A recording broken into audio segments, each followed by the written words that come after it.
You're listening to the Light Novel Podcast.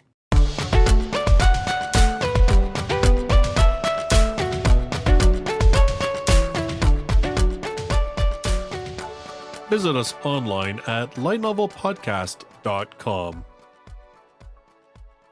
Hello, everybody, and welcome to the third episode of the Light Novel Podcast. Tonight, we are going to be talking about the series The Devil is a Part-Timer. Now, this series has 10 volumes available in English, which we figured was a little too much to cover. So just like we split up Sword Art Online, this one we are only going to cover volumes 1 to 4 tonight. Joining me tonight, I have Jean-Luc. Hello, everyone. I have Kyle. Hola, Kyle Castorena here. And I have Terrence with me as well.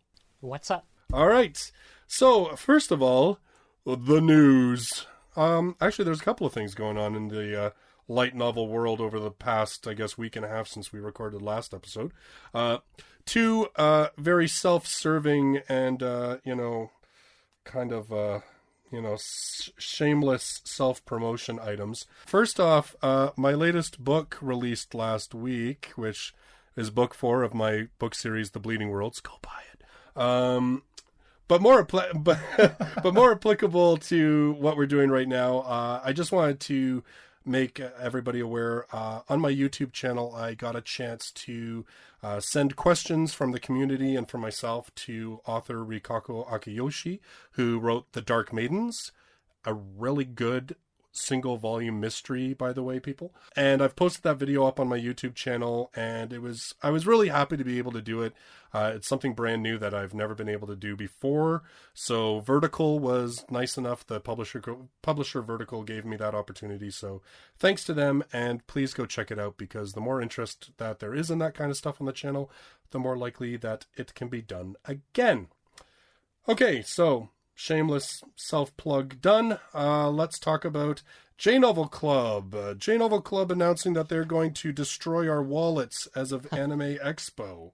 They have 2 titles that they say they are going to announce before Anime Expo, and Anime Expo is happening July 5th to the 8th, so it's really not that far away. Then they have a third one that they say is a Axe teaser announcement. I don't even know what the heck that's supposed to mean. I don't know whether that's going to be an actual announcement or whether that's just saying we're going to tease you with some of the stuff we're going to announce at Anime Expo. I don't know. And then they have nine titles that they supposedly are going to announce at Anime Expo, and their panel is the first night, July 5th. So as of late night, July 5th, we should have a whack ton of light novels very soon going to be released from J-Novel Club. I'm pretty excited. What about you guys? Oh, I am waiting. Jeez, they could announce anything. It'd be really nuts if they announced something like a Heavy Object. That absolute crazy series that is. Although I kind of doubt it. I'm just going to keep the surprise and see what's going to come out. I'm so far behind on everything I have to read that I'm like, wow, this many new series. Like, I already have to read, I think, like 8 J-novel stuff for next month because I do the subscription. So, like, they'll expire, so I have to read them at least before they expire, by next July 15th. Yep. Wild. Yeah, and I mean, and the thing too is that this isn't even like, for people who aren't aware that are listening, J-Novel Club is a digital-only publisher, and they do 2 things. They either do subscription service, which Terrence was just talking about, or they just put out volumes that you can buy as they come out. But because they're digital-only, their turnaround time is like a month and a half, 2 months from the time that they announce a title. In fact, I've seen them turn around even faster. So, I mean, if they say they're announcing 9 things at Anime Expo, that means like all 9 of those could hit within 2 to 3 months of Anime Expo. They'll come out for Christmas. Yeah. Now, I mean, Sam did say, he did not confirm anything, but he did hint that some of these might not be like long series. There may be a couple of like one-shots or, shorter series and that kind of stuff. So it'll be really interesting to see what happens. I mean, J-novels, like, they're only a year and a half old, and they're already like them and Yen are the 2 biggest players in light novels. So it'll be really interesting to see what happens there. just to add, I think a few of them are going to be totally new publishers. I think at least 2 of them are going to be new publishers. Yeah.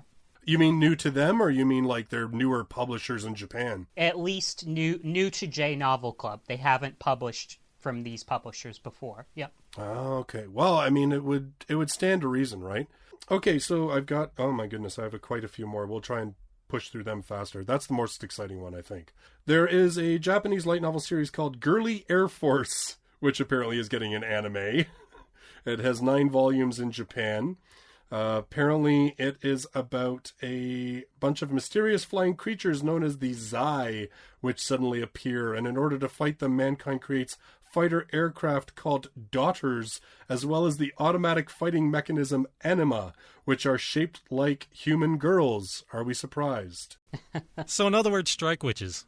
Not really. Well, no, I was thinking it's more like, what's that one, Cancale or whatever, the one with the ships that are the girls? Yeah.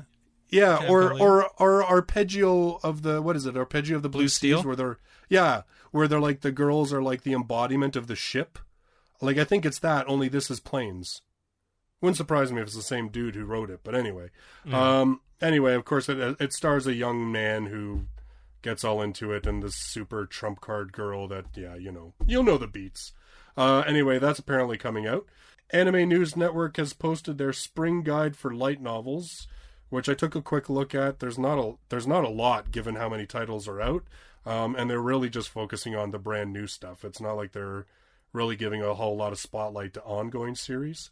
There's also apparently, now this is a title that J Novel Club is releasing, New Life Plus, Young Again in Another World.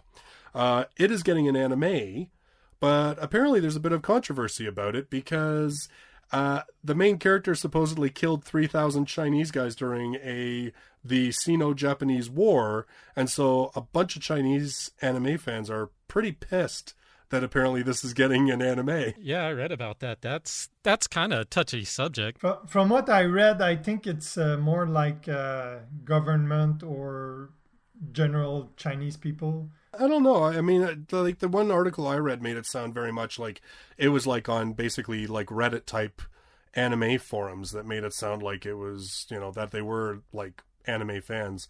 I mean, it just shows, I mean, obviously I don't know anything about it myself, but I mean, I know there is all sorts of tension still going back to, World War II and that kind of stuff and conflicts that happened there. There seems to be... it's still going on. Yeah, there seems to be quite a bit of bad blood there, and I guess the author apparently has made some disparaging remarks about China and Korea on his Twitter feed, which hasn't done any favors to the situation either. But just goes to show you guys, anime and politics are still very closely intertwined. Yeah, and China is becoming a big player in the media industry just all around. There's a lot more Chinese anime getting released overseas. Right, or co-productions I've seen even between like Japanese and Chinese houses, right? Yeah. And a lot, and I've seen like joint productions producing stories based on Chinese manga, which are, those are the manhwa or is that the Korean version? Manhwa is Korean. That's Korean, right? Okay. I think they're both pronounced something similarly. Oh, okay.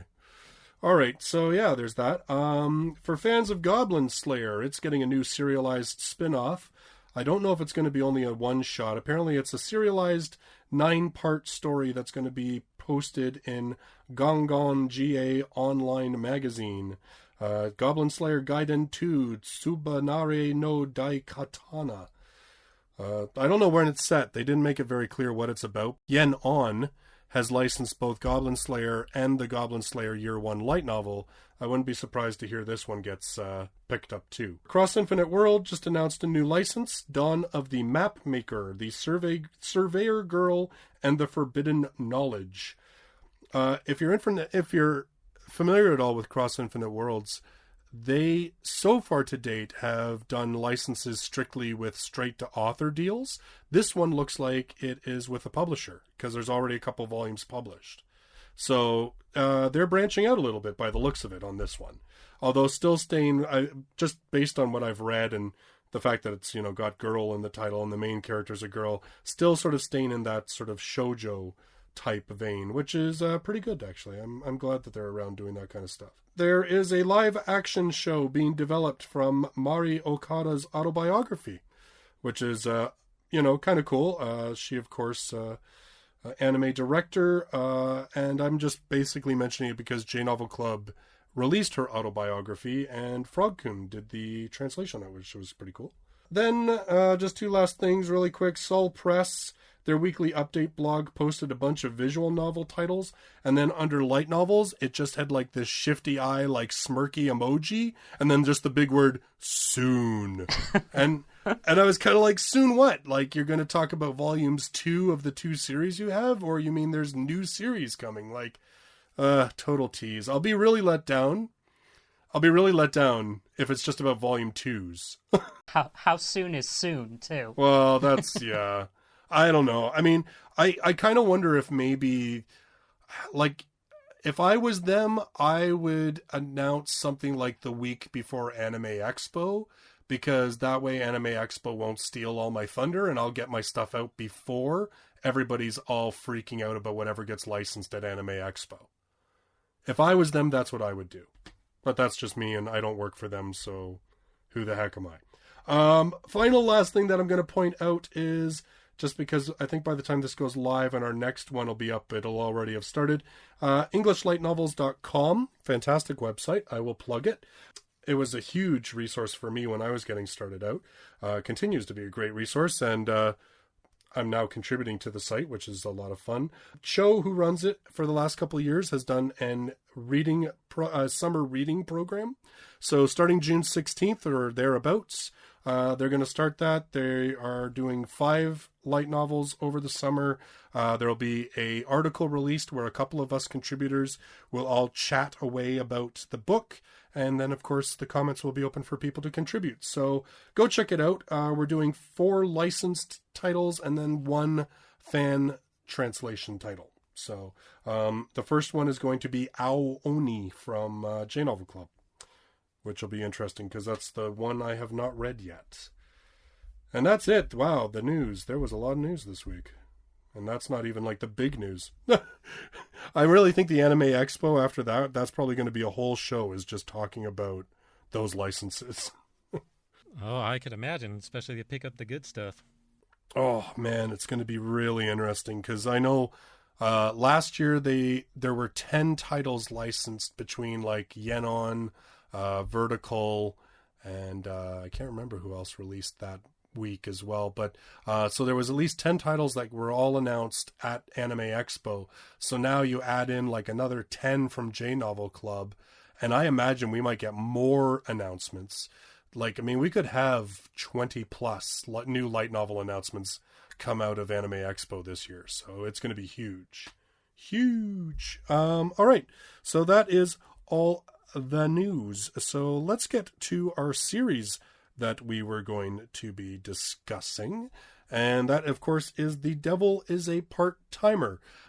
This one of the earlier titles that sort of got picked up in this current wave of light novels. Volume number 10 is currently, I believe, the most recent volume. It is being published by Yen On. It is the tale of the Devil King Satan, who is trying to take over this other world called Anti-Isla. And a hero rises from the people and basically, well, kicks his butt and forces him to retreat through an interdimensional portal. And he ends up here on our planet in modern-day Japan. And he's human and has lost all his demonic powers. And so he has to get a part-time job so that he can survive in our modern world. Of course, nobody's going to let a escapee devil lie down for long, and so we have all sorts of supernatural battles and action and hilarity ensuing throughout the series. There will be spoilers, of course, announced and talked about during this episode, and we are, again, only covering up to volume number 4. There was an anime of this series done a couple of years ago.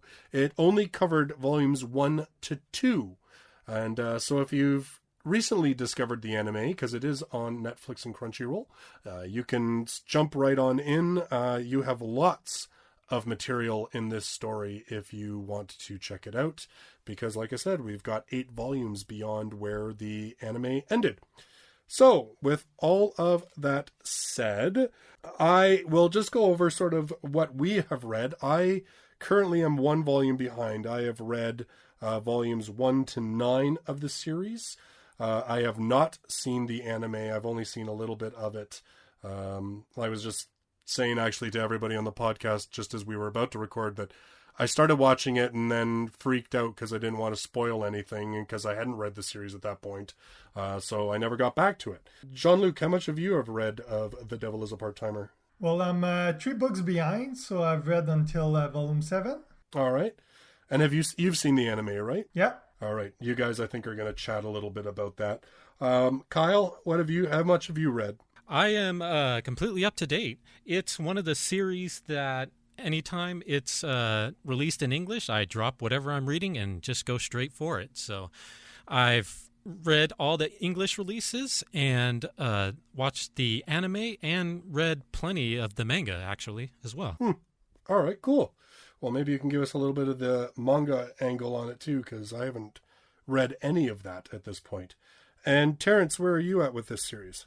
So I watched the first, basically the 2 volumes that are in the anime. I watched the anime, and then I jumped in with 3, and I've read 3, 4, 5, and I actually read like halfway through 6, just in case we were going to cover it today. Well, I kind of thought 6 volumes might be a little bit much. Yeah, Plus, definitely. Well, and I think volume 4 kind of ends, like it kind of starts to introduce some new material, but it isn't really what I would consider the start of a new arc. So I thought that might be a good place to kind of sort of leave it. Because, I mean, after this, we start getting into a lot bigger story of The Devil is a Part-Timer. Yeah, so, all right. So let's, I think we're going to talk a little bit about just sort of our general thoughts on the series. I will say this is one of those series, I'm kind of like Kyle, like I've not been able to get to 10 because I'm trying to get caught up with a whole bunch of number 1s for my YouTube channel, but this is one that's like burning my retinas because I want to read it so much, especially because volume 9 is such a cliffhanger, but we're not going to talk about volume 9. I think overall the big appeal for me for this series is I really love its combination of slice of life as well as like action, battle, and comedy. Like I would say of most of the series that we've had in English, this is probably one of the best balanced in terms of including all of those elements. And it's just filled with like really likable characters. What do you guys think? Well, a little bit like Justus, you just said, but I'm going to add that I also relate a lot to Mao, because I worked for a couple of years in fast food restoration and a bunch of other restaurants. Also, just the chemistry between the characters. They're like really fun to read through. And that's all this synergy and fun stuff to read, that like it's just fun to read the book. It's not a very complicated read or anything. So that's it for me. Yeah, I'd say the strength of this series is all the small things. I mean, it could do these big, grandiose, reality warping battles and whatnot, but it's all the downtime that is really the heart of the series, where you get deep and intimate with the characters. So you see them interact with each other. You see them, their conflicts, the different ideas that they have, especially whenever you consider that you got the demons, you got the humans, and then you got the people from Enti Isla, and just these 3 different points of views converging on one another is very, very interesting. Yeah, so for me it was like, initially, I think I talked about it in the first episode, I was basically like, I want to see what happens with the relationships going forward. So that was kind of the draw for me was seeing what would happen with Chio and Mao and all these diverse characters, and that kind of still is the draw, just to find out what is going to happen. Yeah, no, I absolutely agree. And I think, Kyle, like, I think that's a great point to bring up, is like all the small things in this series. Like, and I guess when I'm, to me, like, that's exactly it, is like, the conversations about finances, like, what can we afford to eat? What can we afford? What appliances can we afford? Like the argument about like buying a refrigerator so their food wouldn't spoil, right?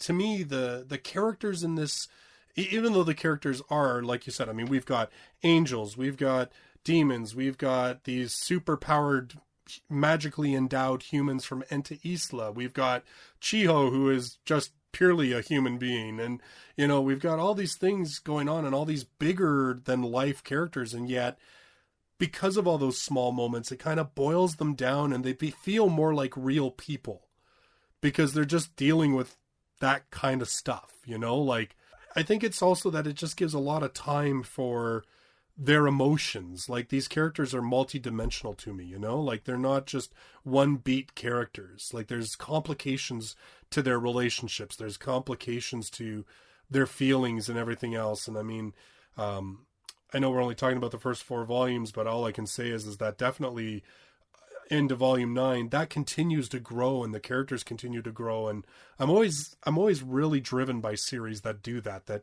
continually push their characters and grow the characters and alter their relationships with one another. And like, it's just, I think it does a phenomenal job of that. Well, I'll have to agree with you. Did you guys have any specific points that you wanted to talk about in terms of the series? Well, I think a good thing to point out is just the differences between mainly the anime, because it's the most accessible, and the light novels, because the anime starts off way, way differently than the light novels. Yeah, that's true. In the light novels, they just start off, they're talking about trying to find room in the budget for an appliance. And in the anime, they start off with the huge final battle in Enta Isla, and it really is a spectacle because it's very different from what you get from most of the series. Yeah, I can just imagine if you were in Japan watching the anime as it aired on TV, and maybe you didn't like click on the info or something, you'd be like, "Whoa, what show am I watching?" And then like it turns into this everyday life McDonald's thing, and it's like, wait, what was I just watching? Like, do you think that this is again like, we touched on this in episode 1 when we were talking about Saga of Tanya the Evil. Do you think it's a case of anime realizing that, hey, you know what, we're a visual medium, and so we should focus on the stronger visual aspects? Well, I think it does. Yeah, most definitely. Well, because you guys were thinking there's a water park episode even? Yeah, they add a lot of stuff. There's a water park episode. There's a part where they go to Chiho's school just so they can pick up Ushihara's PSP Vita stand-in. Yeah. It's like the PSV or whatever, probably. Like, yeah, that's the one thing about this series that kills me, is the naming conventions are just like you said, like it's Mig Ronald's that Mao works at, as opposed to, well, we know what Mao works at. And then what was it? Was like Kanseki Sentai Chicken or whatever? Kentucky Chicken, I think. Kentucky Chicken, yeah. Like it just it cracks me up, all the different stuff. And I kind of wonder, like, if developments in McDonald's in Japan are mirrored in the series, like yes, they are. Like in volume number 4, because this is what I wondered, because like in volume number 4, they close, of course, the McDonald's down because they are renovating it, because they're adding a cafe.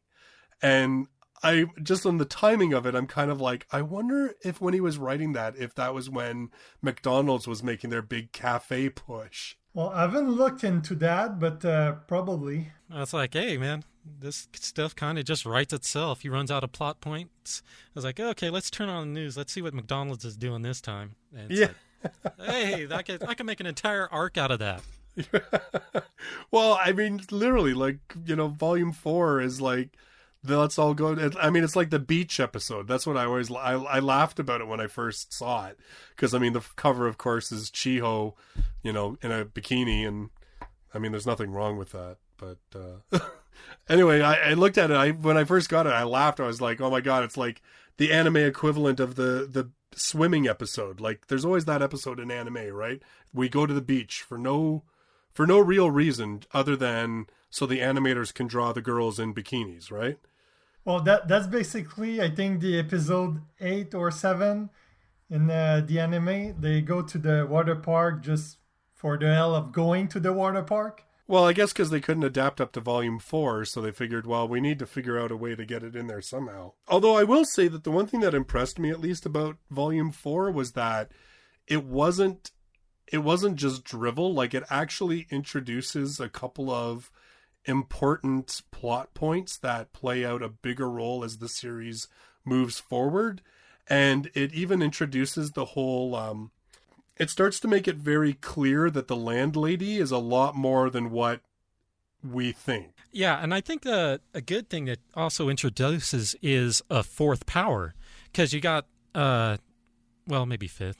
I'm losing count. But you got you got the humans on Ente Isla, you got the humans on Earth, you got the demons, you got the angels, and now we got these maybe superpowered people on Earth as well. Like, what do you think they are? Like, I mean, like, we know that, I can't remember her name off the top of my head in volume 4 that they go to work for. Ogra. Yeah. So we know that her bar serves spirits.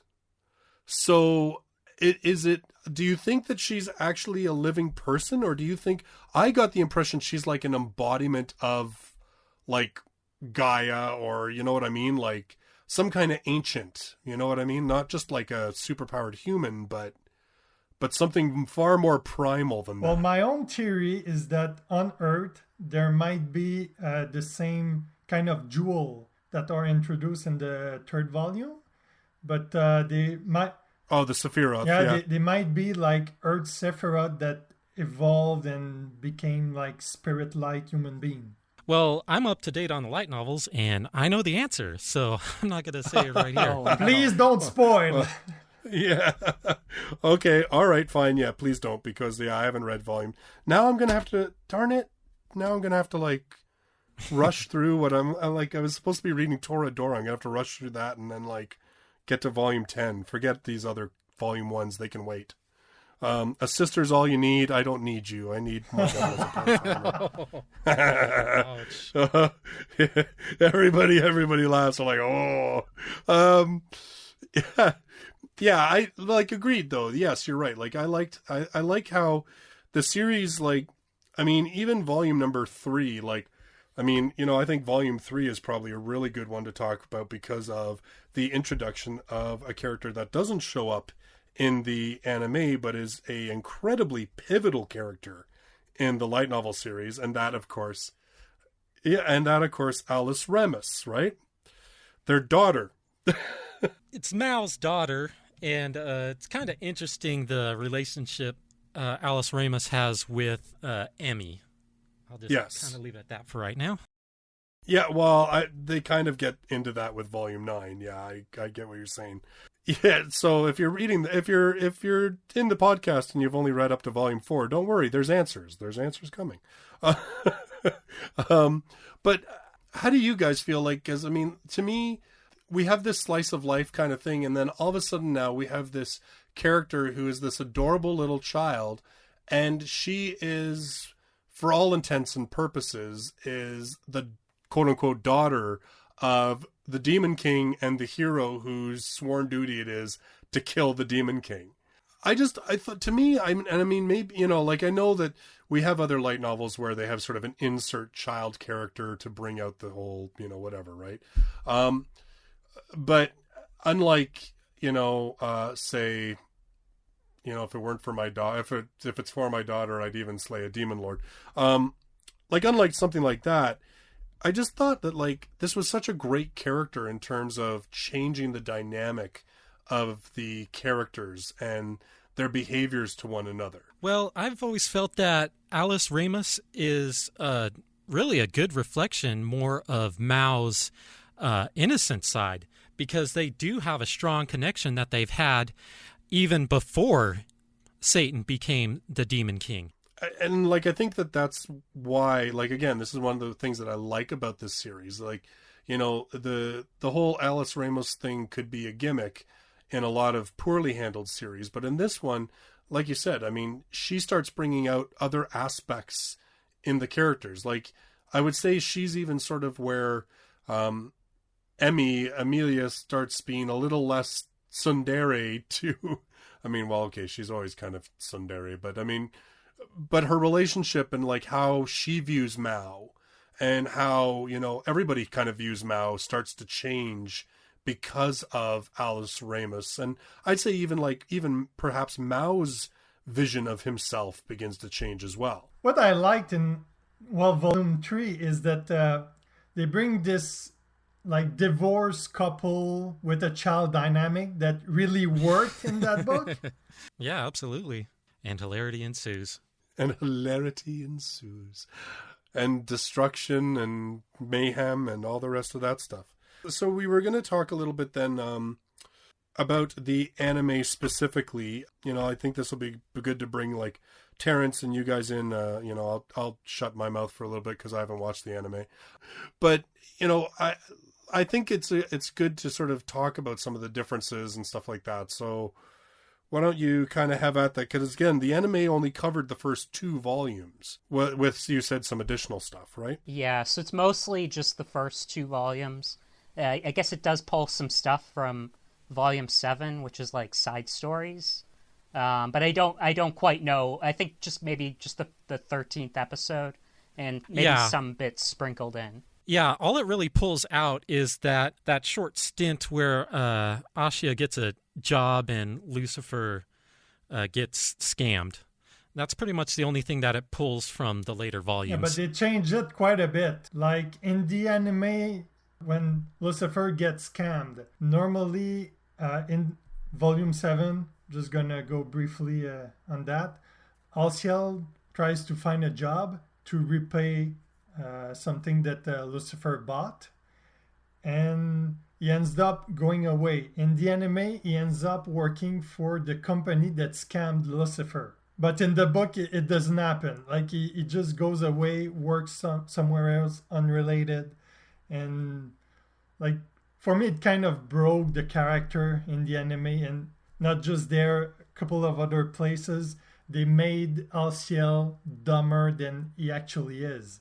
Terrence and Kyle, did you feel that same way? Well, there's certain things that just kind of get added, moved around here. I don't think it really detracts from his character if they change just a few things.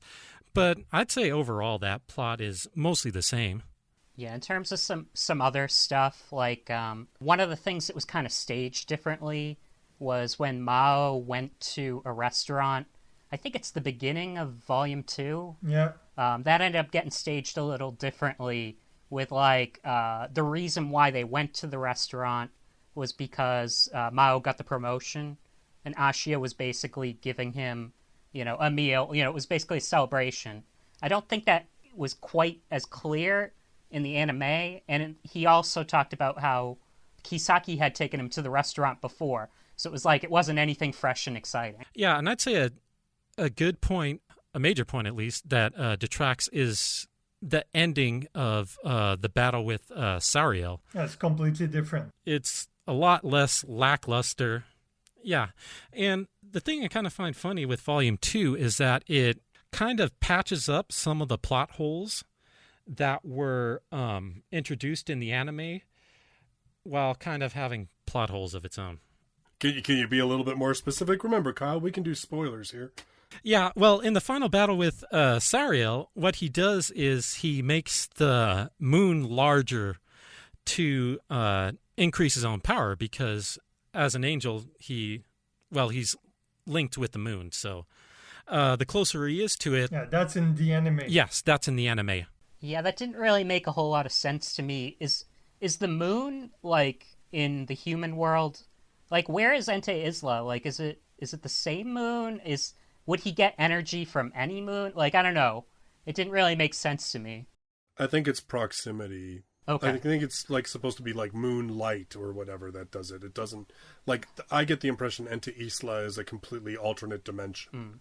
Yeah, so it has that in the anime, but it also introduced like why would he do that if it would freak the normal people out, and instead increases Mao's power as well, and so that was really kind of mind-boggling why you'd make a decision like that. Well, and so that gets completely in the anime, it's not Sariel that like enlarged the moon. It's like the priest, Olga. It's Olga that enlarged the moon. Yeah. And and in the light novel, Olga is just completely removed from the second volume.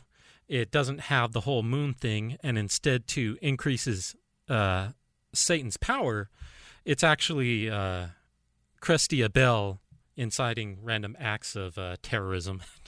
I feel like maybe they cut out. It seemed like maybe they cut that out or some other parts out because maybe they were controversial for like television. Like there was another one with Kisaki with like how she was going to dock Mao's pay if he didn't beat out Sentaki. And they altered it a little bit in the anime where it was more like you'll get sent to Siberia or we'll both get sent to Siberia instead of I'll dock your salary if you don't do this correctly. In the anime, what struck me in the Sariel battle at the end is that they gave screen time to a lot of characters that were not even there in the light novel. Mm-hmm. Like we said with Olga. Like Olga, normally in the light novel, is in jail. Yeah. But in the anime, he's in the hospital, and Alciel gets sent to the hospital because he gets sick from eating like only noodles. And that's where Olga gets Mao's address. He goes to get Lucifer. Then Lucifer gets Olga to enlarge the moon because he thinks they're going to give more power to Sariel and defeat Mao. But actually what Lucifer wanted to do is create panic to give more strength to Mao. But in the light novel, like there's none of that. Lucifer stays at home. Alciel is sick, but he's at home. Olga is in jail. And Mao just comes up in front of Sariel. He's already boosted up because Bell just disrupted the train traffic. And that's it. The battle just goes way faster in the light novel, and in the manga, not the manga, in the anime, they kind of goes. They take the more visual approach. Right. There's a big battle. Mao gets even if he's in like demon mode, he gets beaten up, and after a while, when the moons get covered up, he gained the upper side of the battle, and that's it. Another thing that I was a little bit confused about was like Emmy's mom. Like I feel like there's more in the novels that maybe didn't get covered, or because she seems to come back into the plot like big time in volume 3, and even I was looking online, there was something about like I think it was something about Amelia getting like a pen or something. I don't know if that happens in volume 1, the end of volume 1. She gets like a pen or something from her mother. I don't know. Yeah, like I don't think her mom really becomes a factor in it until volume 3. Yeah, like Emeralda starts talking about that the mom was like staying with her. I guess we're gonna find out more about that probably down the line. Maybe you guys know more. Yeah. Well, yeah, you do find out more, but I think like Emmy's mom isn't really a major factor in the whole. Like, I mean, obviously we know who and what she is, but I don't think they really start like she doesn't really become a major plot point until volume 3 when we start talking about like Alice Ramus and her sort of origin in the whole thing, and you know how did Mao get that, and you know who gave it to him and everything else, right? But I mean, it does sound to me like the anime really cherry picked a couple of plot points where you can't even nail them down to a specific volume. It just sounds like they kind of cherry picked a few things and then altered them to fit Yeah, into the anime. I was even mentioning like a bazaar or something where they like sold goods from the landlord that she sent them from her travels. Like, I don't think that's in the books at all. No, No. not that I No. know of. I've reread volume 1 and 2. Well, kind of skipped some part, but I didn't see any of that in there. Yeah, no, there's no bizarre like that. I mean, really, the landlady is usually just mentioned in hushed and reverent tones, or in fear, one or the other. Definitely, they never sold. There was no bizarre, like they never sold anything that she sent them. So, she's very. It's funny how colorful and interesting and how intriguing her character is, even though we have not even. I don't think in the light novels we've even actually had her in the story, other than I think a brief flashback when Mao bought the place. Yeah, she only makes maybe 3 or 4 appearances until she like vanishes for 6-7 volumes. Yeah, like she's gone. I mean, her presence is often felt in one way or another, but yeah, like in fact of having her actually in the book and physically present, it just does not happen. But that again, like, and I think that's one of the things that's another thing that I really like about this series. You know, when you talk about like Emmy's mom, when you talk about the landlady and all these people, like, I mean, these are all characters that I feel like I kind of know and that I'm curious and interested in, even though we've hardly ever read a page with them actually physically present, you know? Mm-hmm. Yeah, there's this kind of sense of mystery without there being any mystery. Well, I would say there's some mystery, but you know what though? It isn't until like the landlady, it isn't until volume 4 where you are like, okay, there is definitely a mystery about the landlady. You know what I mean? Like when you're like, yeah, there's no way that you can be a character's aunt and that character be like this incredible force and you be quote unquote normal. Yep, it's kind of why you should keep up to date, because she makes a big appearance back in volume 10. Just letting you know. Maybe we should have expanded this out to volume 10. Maybe I should have then I could have read it all. Well, she is pretty big, so Oh, jeez. Now, just, you know what? I just want to know one thing. Does volume 10 actually end the arc, or does it continue? It ends it, yes. Okay. It is that's all I need to know. Definitive end to a large portion of the light novel series, really. That arc starts in like volume 8, right? So it's 8, 9, and 10, because 7 was the short story volume. But I mean, there's all sorts of build up to that beforehand, right? Yeah. Well, it ends that in a sense, but it also ends some plot points that started in volume 1 that's carried all the way through. Huh. Wow. It is a major volume. So for each of you then, like, because I mean, we're saying the characters are such a strong thing, who's your favorite character and why? Yeah, so for me, I was going to pick Chiho. And when I went back through, I couldn't really pick out, specifically why, but just to kind of talk about her a little bit, what makes her kind of stand out. I mean, just for one, the first thing that she does, or one of the major things she does over the course of those first 2 volumes, she confesses to Mao. Like, so she's already a female lead that's actually, like, out there and outward about her feelings for somebody. And for, like, a lot of female leads, and especially light novels, they'll tiptoe around things for a while before they confess to the man they like. She's also somebody that wants to, like, improve herself. And so I kind of like that in her character. What do you think, Jean-Luc? I like all of the characters. It's really difficult to pick one. In light novel, I wouldn't have that much difficulty choosing only one, but in that one, like I really relate to Mao in lots of way. Chio, like Terrence said, is really interesting character.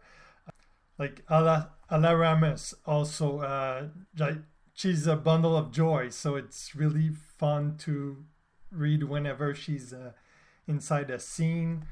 But if I had to maybe pick one, I'll go with Rika, like Amy's coworker, because like she's not there often, but when she's there, she kind of like not push the character, but she adds kind of her mature point of view. Like her family has a business, so she has another point of view that the other character don't. From time to time, she just brings some interesting insight, and I think she's good character overall, even for a secondary character.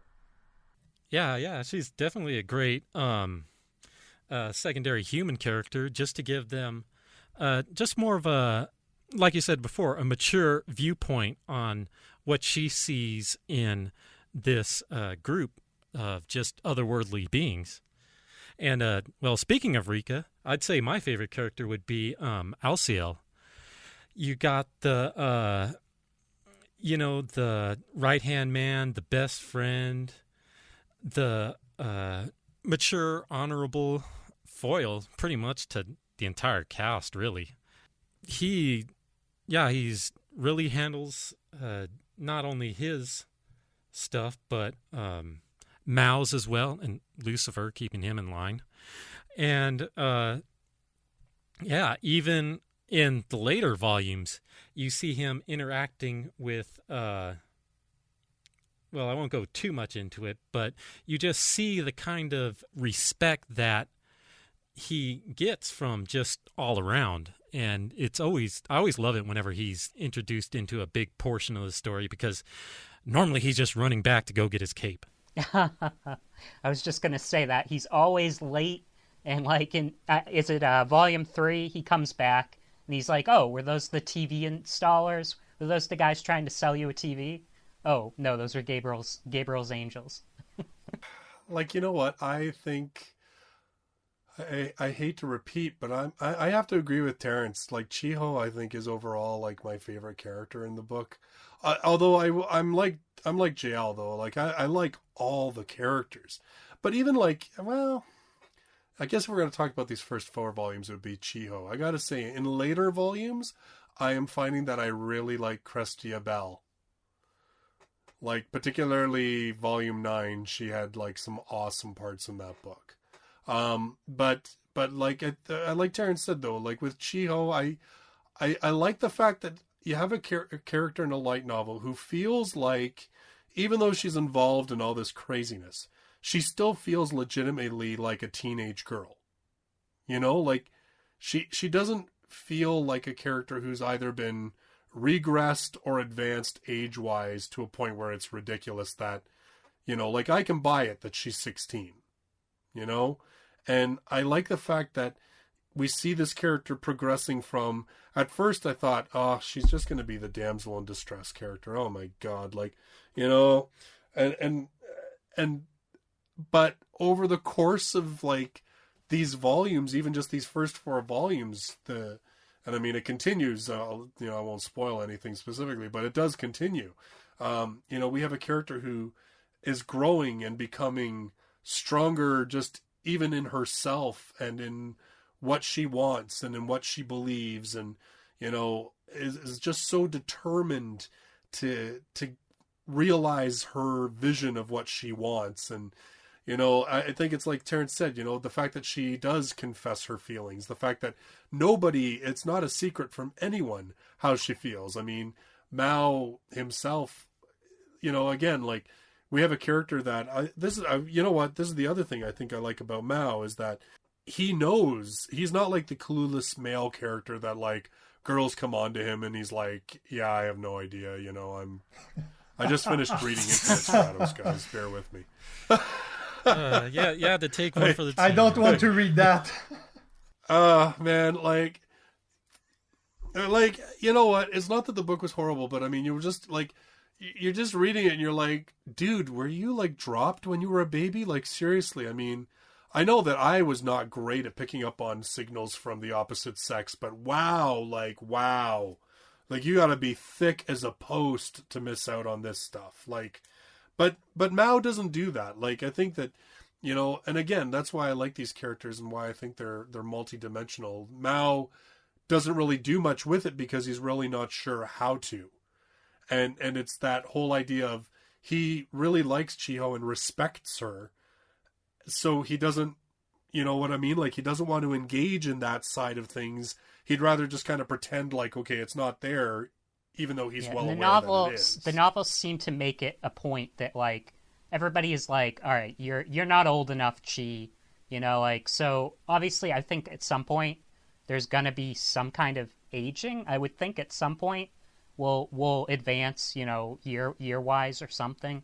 Because the novel makes it a point that this isn't going to turn, like, Chi or anything with Chi, It's not going to... It's going to be on the level, yeah.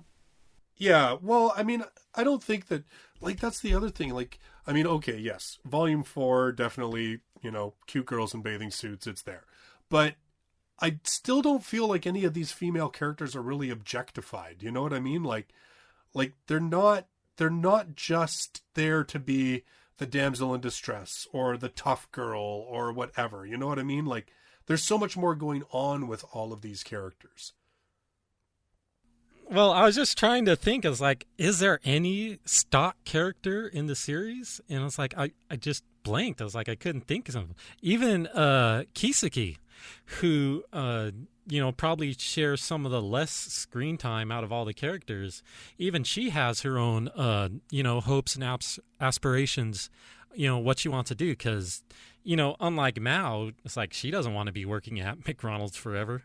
And that's what I mean. Like, that's why, like I say, like, this book with that slice of life aspect. I mean, there's, and even like a character, like, I think the closest one-dimensional character in this whole thing is Arushihara, Lucifer. And even then, there's all sorts of stuff that he ends up doing that you're kind of like, oh, you're not as just like, thin a character as what I thought. You aren't just the, neat shut-in. Hey, without his tech savviness, like, they would have lost a long time ago. Yeah, I think we get clued in volume 4 that like, all his past is coming back. The fact that he was an archangel or a fallen angel, I don't remember, and also a demon. So, like, there's all this respect that all the other demon that comes in shows him, and like, it gives you another aspect of the character. Yeah, I'd say Lucifer gets secondary development in that he's a lazy asshat who just kind of sits around. But as you're going through, these stories in the different volumes, you realize, okay, he had a bigger hand here. Or you say, okay, so angels are kind of like this, so that's why he's behaving this way. And he's more, I'd say, a lore character whenever he's, actually not in the picture. Yeah, like, I'd say he's definitely, like, I mean, that's the thing about this series, right? It has, like, multiple tiers of characters. Like, I mean, definitely you could put, like, Mao, Chiho, Emi, arguably LCL, sort of like at that top tier of main characters. And then you've got, like, these characters just beneath them, right? Like Urushihara, Crestia Bell. But then, like you said, then you've got all the way down to, like, Emi's co-workers, and you've got, like, the manager of McDonald's, and you've got all of these characters that, like you said, Kyle, like, they all have desires and hopes and dreams and ambitions that we're allowed to see, even though they are, like, third string, fourth string characters. and it becomes important. Like, it's not just like something that the author threw in there, like, oh, I want to fill a paragraph, what am I going to do? Like, that actually becomes like a legitimate plot point And as you also, go through like, these none things, of right? the villain, they don't, they're not like the villain of the week. Like, even for Sariel, he comes back later on and he's more fleshed out and more interesting. Oh, I was gonna say even Obermeyer, who's prominently the villain in the first volume, when he appears again, he's got some really kind of deep stuff going on, and you see, volume 10 again, so I can't say so much, but you understand that he's not just some corrupt official, thirsting for power. He actually has a very strong devotion within him, and that he believes what he's doing is right. Well, I think that's the whole thing, is that you don't, like you said, like, you don't have the mustache twirling, one dimensional, I'm the bad guy this week and then you'll never see me again because I get blown up or, defeated or whatever. That, like JL said, all these characters come back, like, they all play a role. Even characters that have been so defeated, even angels that have been so defeated that they don't care about the war anymore and they just want to, like, fall in love with the manager of the local McDonald's, even they end up playing, like, important roles in later volumes. Like, they're not, none of this stuff is just forgotten. Like, I remember when I first started reading this series, that was kind of my concern. When I read volume 2 and finished it, I was like, I like this series, but is this going to be like one of those series where it's just like the bad guy of the week? Who's coming to visit us from Enta Isla this week, and why do they want to kick our ass? I kind of worried that that's what this series was going to be, and yet it's truly proven not to be that kind of a series. Yeah, I think you put it brilliantly in when you said that, nobody gets forgotten. You see a small time character, they're going to pop up again. One of the main villains goes, well, they'll come around again. You'll learn more about them if you didn't get it in the volumes they were introduced. Yeah, that's, and yeah, like, I mean, it is one of those, it's an interesting series in that it can maintain that. And like I said, I really like that it doesn't feel, in terms of like having a cast with so many male characters and so many female characters, it never feels unbalanced one way or the other. Like, as powerful as Mao can be, there's no way that he would have survived or succeeded in a lot of his battles if it weren't for how powerful Amelia is, or how smart Chiho in some cases is, or, you know what I mean? Like, you never get the sense that it's like, everybody's going to get in trouble, everyone's going to get defeated, Mao will power up somehow, and it'll be all good. Like, that was the first 2 volumes, but then after that, it's like all bets are kind of off. Yeah, I really have a lot of respect for this series in that it does that the characters are all important. And like you said, even, Emmy's coworker, like, you have someone that initially you think is just there to kind of like have a character that Emmy can lean over a cubicle to and talk about lunch or something. But yet, she's like that. She's almost like that wise man character, right? Who pops up every now and then with sage words that just kind of like make everybody go, oh, and the light bulb kind of goes off in their head and like they know which way to go, right? But I think you're right. Like, I think it's like that. She functions because you have characters from all these different backgrounds. It's like you have characters that are key points for the experiences they lack. Like, Chiho is very much the human who is like the emotional heart of everything and kind of like acts as that emotional balance between the suspicion and anger and, kill the Devil King of like the one side and the suspicion and feeling threatened of the demons on the other, right? Like, And I think Alice Ramos, when she's introduced, she does that as well. She has that function of kind of bringing that balance between the two sides as well. Yeah, and yeah, definitely that Chiho, just in particular, she lets the people from Ente Isla see things that their own prejudice and biases might miss, because they think that Mao is some evil devil who's bent only on death and destruction. I was like, no, he was never that. And it's almost like, how could you not see it when Chiho sees it just immediately? Yeah, that's a thing. I mean, if you look at the characters, like the demons that comes to our world, like Mao and Alciel, they kind of adapt really well. I think they have this broad, open mind as to where Emi and Suzuno, when they come to our world, they're focused on killing the demons, and they kind of when they see that things are not going as they think they would be, they don't stop to reflect on it. They kind of just go, oh well, my job is to kill them, and that's what I'm gonna do, but not right now. I mean, doesn't seem too bad, so I'm gonna pull it off. But they don't ask questions. They don't kind of go deeper into the matter. Yeah, that's definitely something you see from the hero side of Ente Isla, is that whenever they come into the modern world and they start facing things that they don't know how to deal with, they just kind of break down. To whereas the devils, the bad side from Ente Isla, they adapt very, very quickly. They learn, they socialize.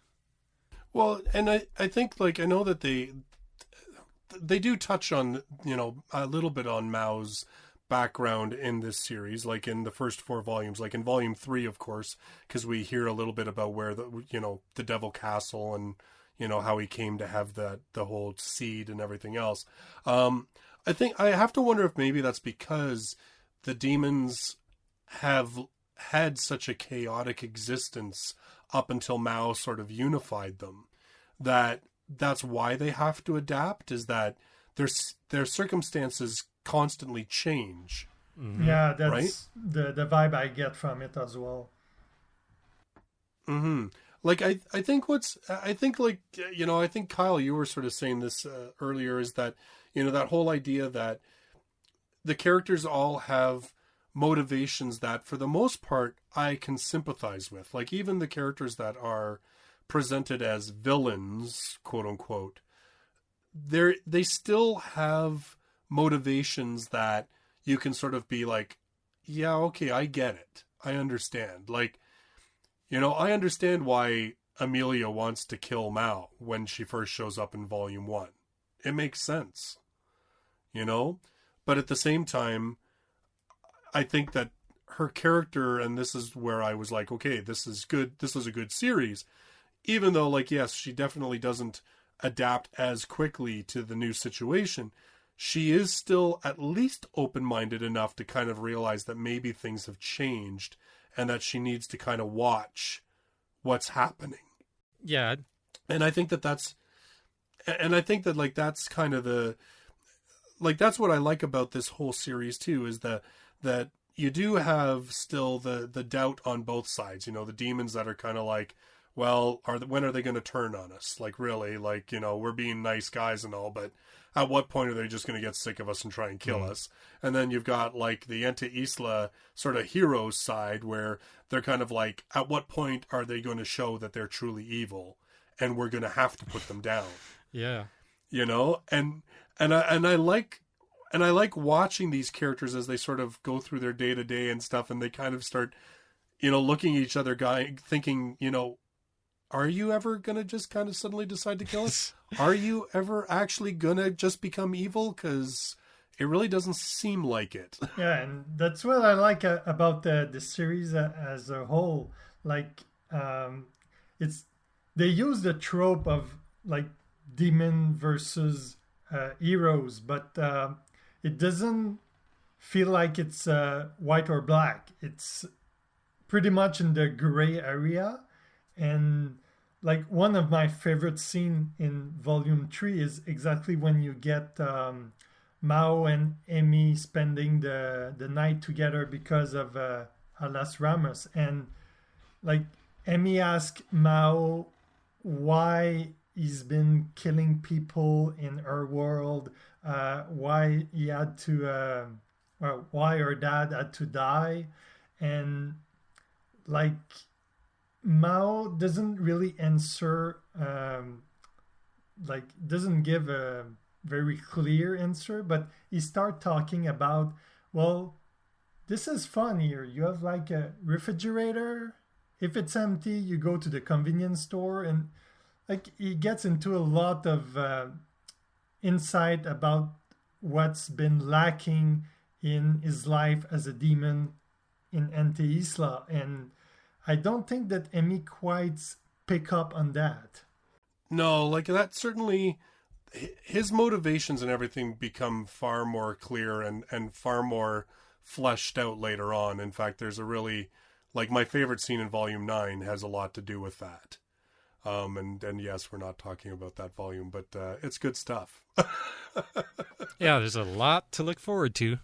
Oh, like, and you know what? Like, that's one of the things that I I love about this series is that it's like every, I can only think of maybe two other series like Danmachi and Overlord are like the only two series that every time I read a new volume, I find something new that I like, or I'm like, wow, they just upped the ante on this, or and this is one of those series as well, right? That it's just like every new volume just is as good, if not better, than the volume before. The characters, the way that they are developing and growing is fulfilling as a reader. Like that's just all of those things. Like it is like there's so many light novels out there, and I mean I love light novels obviously, but there are a lot of light novels where you kind of feel like every volume's just kind of like, oh, what's happening this week? Oh, it's pretty much the same as last week, but it's all right. It's entertaining. I like it. I'll keep going. Yeah, or it's just like, okay, this is the lolly chapter. This is the tsundere This is the chapter. B chapter. This is the kudere chapter. Yeah. Well, that's true. And, like I said, that's the one thing that I really like about The Devil is a Part-Timer is that, it's not a harem series, even though there are lots of different females in it, but all of those women have very different and complicated personalities. They're not just, archetypes. They're not just there to fulfill the role of, oh, well, we need a tsundere. Oh, we need a lolly. We need this, like, no, they actually serve a very important purpose to the story. And like we were saying, they have their own desires and dreams and ideas that don't rely on other characters per se. Like, I mean, we can, like, the relationships are very complicated. They're not as simple as, oh, he's so dreamy, I love him, I want to be with him, or, oh, he's the only man who can pilot an IS unit, so therefore I must, yeah. We're going to end up bringing Infinite Stratos through every episode of the podcast now just to compare it to... It's like, this is what you don't want to do. Every time we want to bring out, like, fleshed out characters and talk about, multi-dimensional female characters, and that's a pretty good example of that. Yeah, that's going to be the one that we bring out.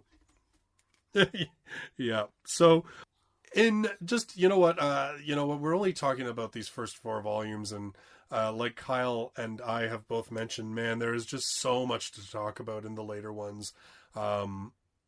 So I think we've kind of laid out the groundwork about why this is a great series and that people should give it a try. And definitely if you've watched the anime, what would you, okay, you guys have read the anime, so what would you say? Like, would you say that if someone's seen the anime, should they read volumes 1 and 2, or is it good enough and they can jump into volume 3? No, you should read the book. I feel like I should read the book after hearing you guys talk. Yeah. Well, because you jumped right into 3, right, Terrence? I did. I jumped in with 3, and then during this, I just did the rewatch and then read through a little bit of 3 and 4, yeah. Okay. Now, how did you feel when you read 3? Did you feel like, oh God, I've missed something here, or? I didn't, just because it jumps right in with basically the bicycle, Susanoo replacing the bicycle that she destroyed at the end of, you could say, the last episode. There's an extra episode after that. But yeah, so I felt like I could jump in. The only thing was, and it sounds like Emmy's mother is kind of introduced in that volume in terms of her, major stuff with her is introduced there. That felt sudden, but I guess it was supposed to be. Okay. What do you think, Kyle? Yeah, I'd say the anime was great. It definitely covered a lot of major plot points, so you could jump into volume number 3 and not feel lost. I would say start with the anime, because the light novels, they're slow to get you into the hook. If you start with volume 1, you might get very bored. So having that, just that grand battle in the beginning, and then having them, abruptly transition into modern life in Japan, that's a great lead-in. And I would say, whenever you watch the anime and you really enjoy just the calm, slow, down-to-earth moments, then you're definitely going to want to go back in and read the first 2 volumes, because they go into much greater depth. Yeah, the one thing the anime really misses is that you were kind of talking about it earlier, guys, like the mundane kind of stuff, and I don't want to make it sound boring, but the simple stuff, like explanations about what kind of baby formula you want, and I feel like that stuff is totally gone from the anime for the most part. It's mostly the quips and the dialogue, so you're not going to get those kind of setup things like how do you clean this business. I don't think they'll kind of get into that, even if they did continue the animated 3 and 4. Yeah, I'd say that too. The anime almost takes, living in the modern world as a parody, whereas in the light novels, it's, okay, they're actually in the modern world, and this is the things they need to do, like, budgeting for, to buy appliances, or how, their security system works, or just these kind of little things. So it really helps to draw it in that, yes, this is the modern world that they're in. Well, what I'd say is that, anime, light novel fan, those that like more fantasy-based story would maybe prefer the anime. But those that like a little bit more of a slice of life would definitely like the light novel better. That's fair. That's fair. If you were trying to convince someone to read this or watch it, what would be sort of the one thing that you would want to really impress upon them? Well, I would say that if you really want to get into the depths of this kind of good versus evil story, where it starts enclosing in and gets really personal, that it's almost more like a character study, where it goes really in depth in how the devil feels, or how this half angel hero feels. And there's just lots of stuff on the side as well. JL, what do you think? Well, to convince people, I'd say if you like to read the book. If you don't, watch the anime. Okay.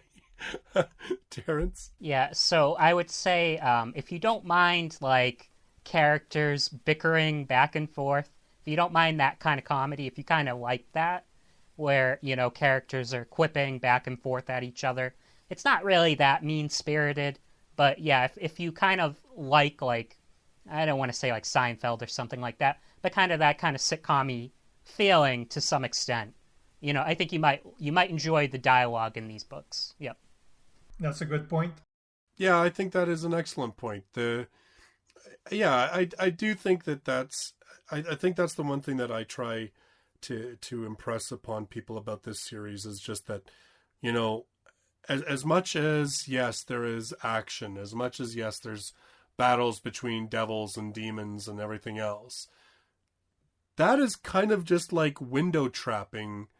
The main story to me is about the characters that have these complicated relationships, and they're trying to sort them out while just trying to scrape by and survive in today's modern world and making ends meet. It really is a series that is just looking at people trying to survive their day to day and building relationships between each other when they have rather complicated history in their past. Now, Jean-Luc, you had wanted to do sort of a little light novel sensei's cultural trivia quiz. Did you want to do that now, or are you feeling burned out on this now? Well, I can try. I'm just gonna do it without impersonating an old sage man. Yeah, I did kind of round up a few things that, based on my knowledge and also based on what's inside the two first book. Okay. So here goes. So question number 1. What's the big difference between a North American McDonald's and a Japanese one? Like the Japanese, if it goes by McDonald's, the Japanese one seems to serve some Japanese dishes, right? Well, that's an answer. It's not the one I had, but it kind of tied into another question. But I'll come back to the Japanese food inside the menu a bit later on. Okay. So what? McDonald's in some other countries are full-blown restaurants, and it's like, well, the ones in America are all trash. I can't.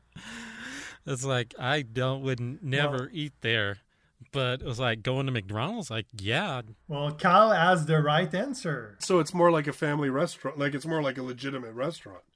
Yeah, exactly. Like you have a hint of that in volume 2, and I think later on in volume 5 or 6 when they try to like you said earlier on, they changed to a cafe system.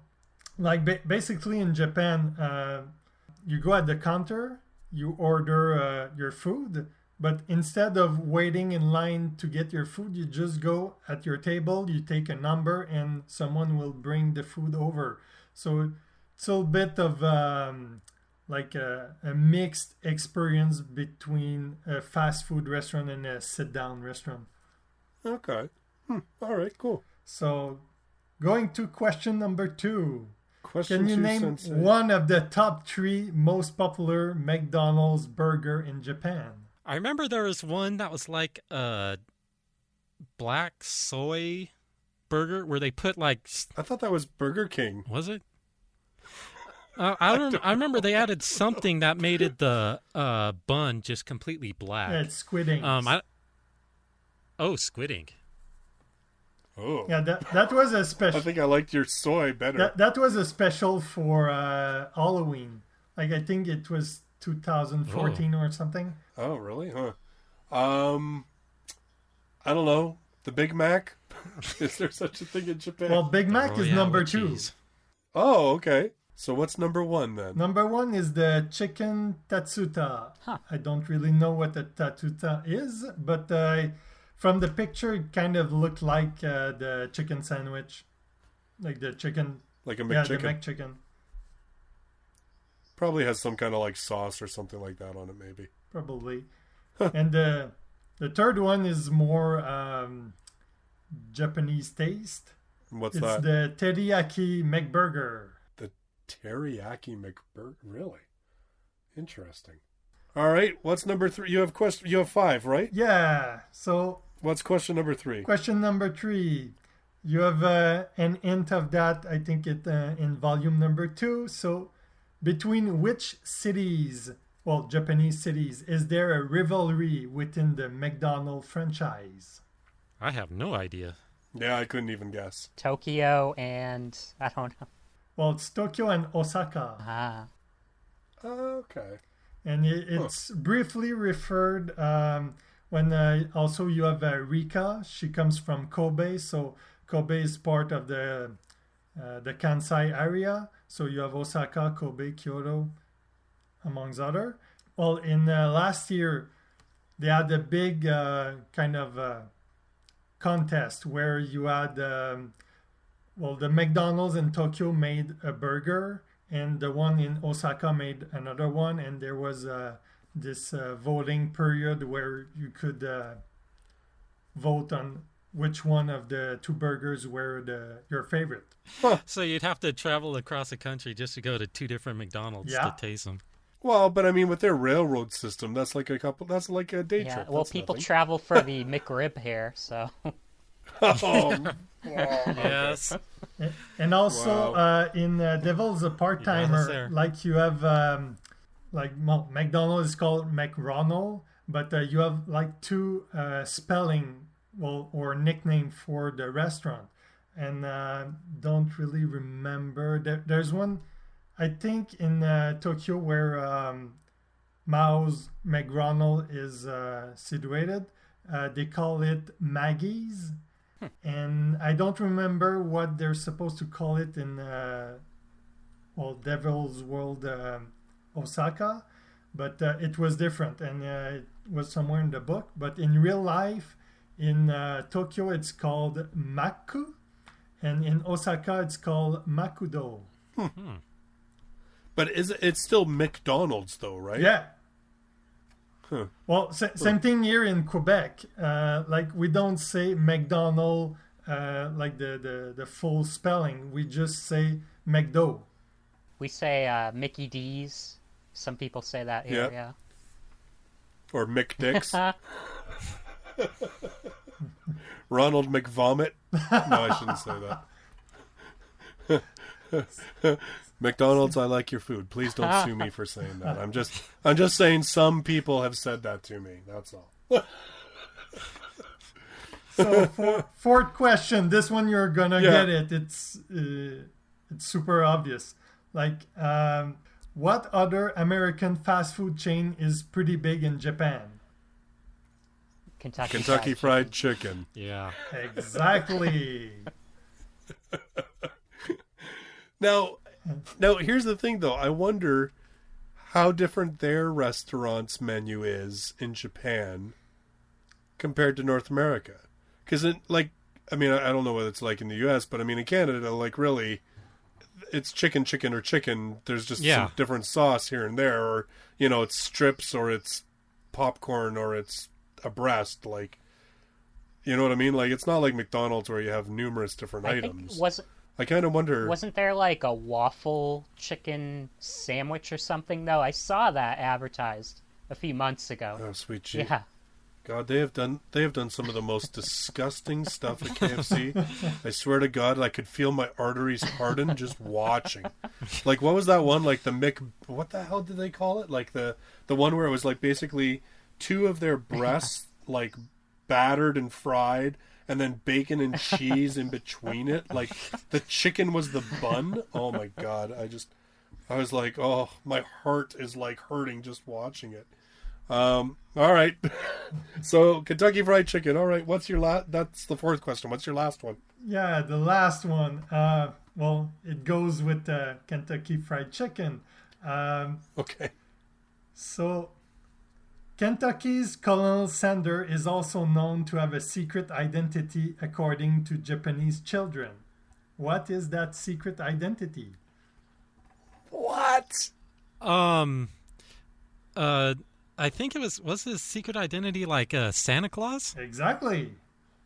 No, come on. Yeah, and Really? yeah, and one of my friend, a few years back he was teaching in Japan, and he told me that all of his students they mistook Colonel Sanders for Santa Claus, and there's a good reason for that.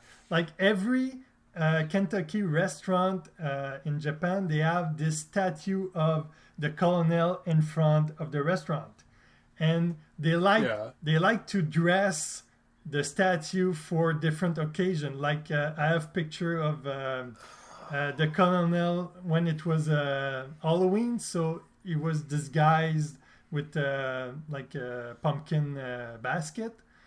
And during the winter, well, they disguise him as Santa Claus. So no wonder the kids, they just see a guy with a white beard. And during Christmas, well, he's dressed up as Santa Claus. So. Oh, that's cool. That is cool. And that was my trivia / quiz for today. All right. Well, that was cool. Actually, that was kind of interesting. All right. You know what? I think we've been going on for a little while, and so we'll start wrapping it up. So I guess, like, when it boils down to it, all we can say is this is a fantastic series that you absolutely should read. And if you are leery about giving it a try right out of the gate, go watch it for free on Crunchyroll or Netflix. Well, I guess it's not technically free if you watch it on Netflix because you have to pay for Netflix. But, you know, I figure most of you probably have it. So. It's accessible. It's accessible. It absolutely is accessible. I bet you I bet you could watch it for free on Crunchyroll because it's an older series. You might have to, like, suffer through some ads, but I bet you it's free. I should have looked into that before we started. But anyway. All right. So that will end our episode on volumes 1 to 4 of The Devil is a Part-Timer. I think we will definitely come back to this series, but we will cover up to volume 10 so we can get into the truly juicy bits about this story, because I know both myself and Kyle have been holding back a lot. Yeah. A lot. Yeah, juicy bit. Man. Juicy as Kentucky Fried Chicken. Double chicken breast with cheese and bacon in the middle, baby. Anyway. You know, one of these days I'll get really good at this and we'll know what our next episode is going to be, but I don't, so I can't tell you that. But in any case... Thank you all for joining us on this episode of the Light Novel Podcast. Our next episode, well, actually, you know what? Our next episode, who knows? Well, I guess it'll be the second episode after that. We'll probably talk about all the Anime Expo stuff. So, in any case, thank you all for joining us in this podcast. We will be back in 2 weeks with more. I am Justus R. Stone. I have Jean-Luc, Kyle, and Terrence with me tonight. We thank you for listening, and we will talk to you in 2 weeks. Bye-bye for now.